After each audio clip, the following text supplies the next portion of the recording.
Please let's give a big round of applause to our 2022 International Obashan honoree, Rana Ayub. Rana.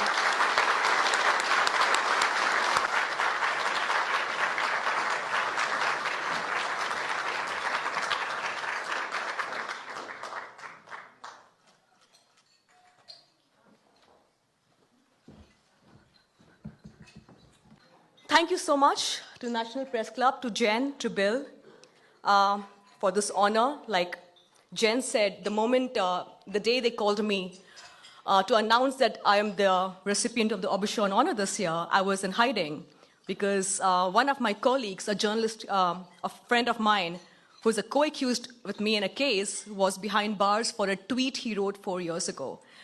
Ironic, isn't it, that people who preside over genocides are feted by the world, but those who speak truth to power have been asked to stay low profile. That's the sign of the times we live in. To begin with, it's a huge honor for me, and I would like to thank the Washington Post for having my back at a time when journalists in India and top editors in India, where I worked, where I held top positions, pretended that I did not exist. Post-2014, when Mr. Modi became the Prime Minister of India. So thank you to the Washington Post for having my back through my toughest times.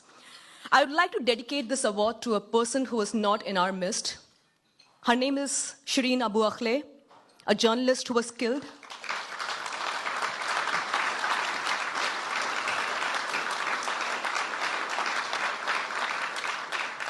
Shireen didn't have to die. She didn't have to be murdered. She should have been right here with us. In her life and her death, Shireen exposed the hypocrisy and dual standards of the world on human rights. And that's the truth we all need to accept and understand, and more than ever before right now. And every time I'm in the US, people talk about India. When I tell them I'm from India, they say, oh, you're from the land of Ayurveda, meditation, yoga. Yes, true.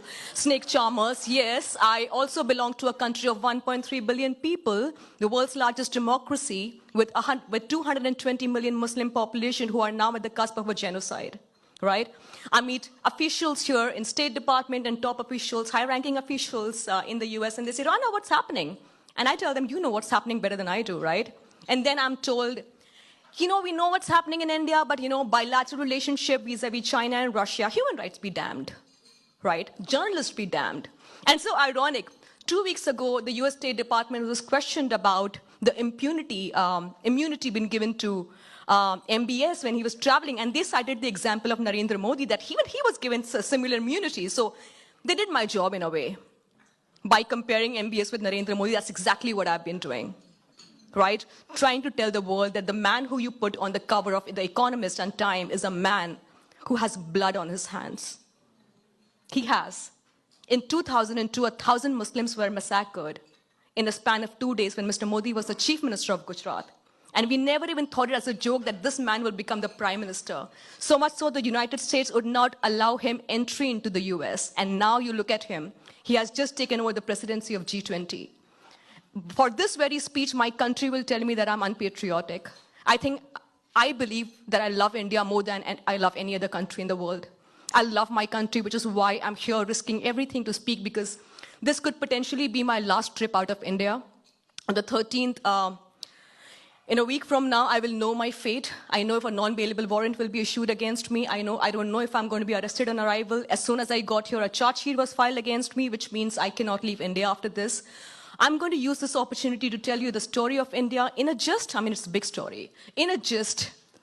So when I leave, I know that some of you will speak about this story that the world needs to hear urgently.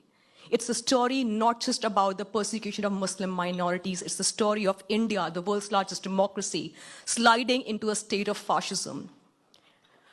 India's Home Minister, Amit Shah, was a man, unfortunately and fortunately, I put behind bars in 2010 with my investigation when I published its call records. I was about 25. And then I went undercover with 8 cameras on my body, posing as a Hindu nationalist girl for American Film Institute Conservatory. I went undercover and I met all the high-ranking officials in the Modi government, including Mr. Modi himself. And that investigation was killed.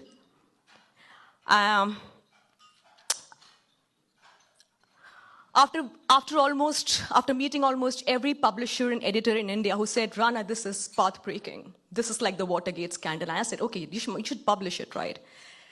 We could, but things are tough. And I understand that, right? We don't have an independent press in India anymore. The world's largest democracy, the Prime Minister of India, has not taken a single press conference in the last 8 years. The Home Minister of India, the most powerful man, recently said that the 2002 genocide of Muslims, Mr. Modi taught the anti-nationals a lesson. Shouldn't the world be outraged?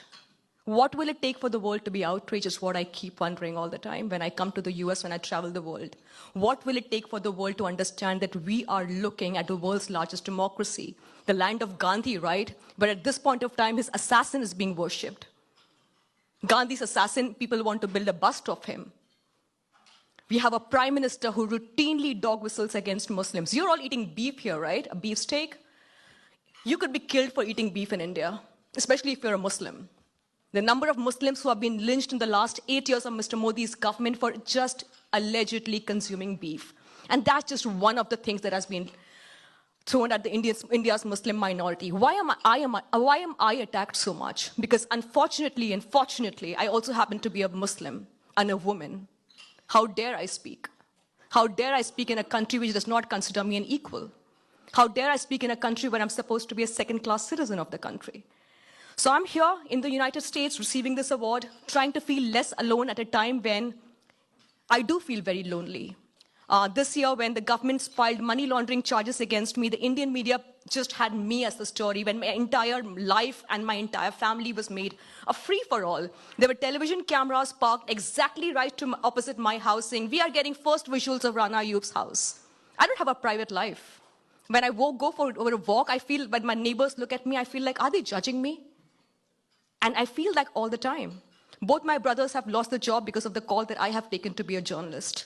Both my brothers, who are publishers, are no longer in office because they got to know that they're my siblings.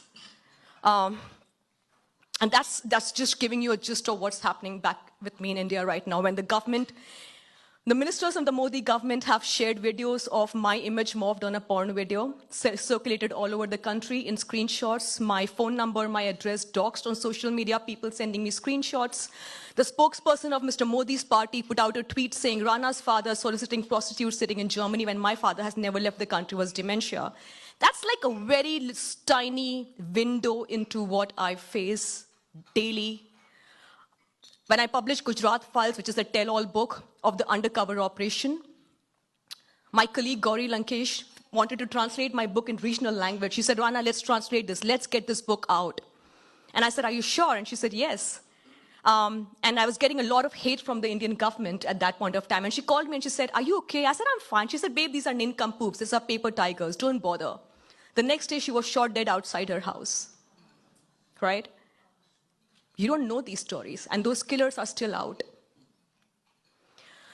This is just a nutshell. I can go on and on about India, but I feel that I'm sitting in a room full of editors, and I'm sure you will do your due diligence to get the stories of India out. I really believe, and I really have faith in you.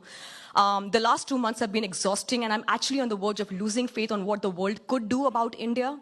But we are here journalists. We are here supposed to be a nuisance, like I believe. I'm a nuisance for a lot of people.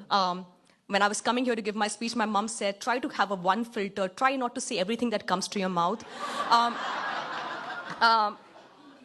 That's who I am, unfortunately, and that's why I felt like I shouldn't be doing a lot of official meetings. But thank you for having me here. Thank you for letting me pour my heart out. Thank you for making me feel less alone and isolated, and at a time when I go back to a country where my friends who would earlier call me for coffee in coffee shops now call me home. They said, come home. I know why they do that. They don't want to be seen with me in public, right? I can't tell you how isolating that is, to be living like a criminal in my own country, a country who keeps asking me for a test of patriotism every single day, even if I could just pour my heart out. So thank you so much. I really appreciate you listening to me and my 5 minutes of whatever. Thank you so much. It means a lot to me. Thank you.